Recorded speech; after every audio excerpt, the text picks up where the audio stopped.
Okay, ഇത് നമുക്ക് previous year ചോദിച്ചിട്ടുള്ള ഒരു ക്വസ്റ്റ്യൻ ആണ്. CPO ചോദിച്ചിട്ടുള്ള ഒരു ക്വസ്റ്റ്യൻ ആണ്. പറയുന്നത് ഇൻ ഓക്കെ, ഒരു ബാഗിനകത്ത് 50 പൈസ, 25 പൈസ, 1 രൂപ കോയിൻസ് ഉണ്ട്.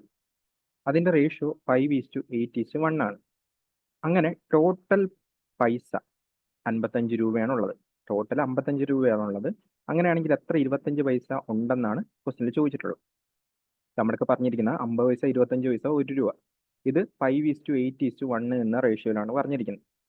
ഓക്കെ, അപ്പോൾ നമ്മൾ ഇത് ഒറിജിനലായിട്ട് ചെയ്യുമ്പോൾ 5x 8x 1x എന്ന് പറഞ്ഞെടുക്കും. നമ്മൾ പൊതുവെ എക്സ് യൂസ് ചെയ്യാറില്ല.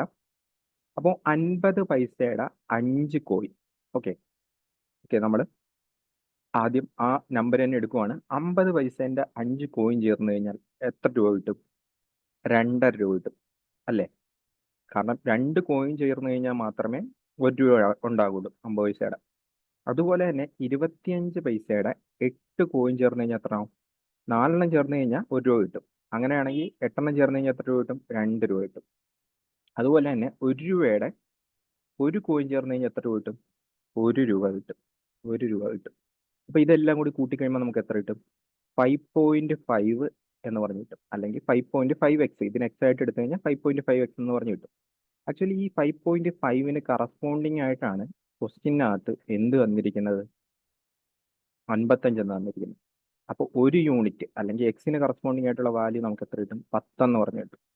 10 എന്ന് പറഞ്ഞു കിട്ടും. അങ്ങനെയാണെങ്കിൽ നമ്മുടെ ചോദിച്ചിരിക്കുന്ന 25 പൈസയുടെ എത്ര കോയിൻ ഉണ്ടെന്നല്ലേ? അപ്പോൾ 25 പൈസയുടെ 8x കോയിനാണ് ഉള്ളത്, അല്ലെങ്കിൽ 8 യൂണിറ്റ് കോയിനാണ് ഉള്ളത്. അപ്പോൾ എത്ര എണ്ണം വരും?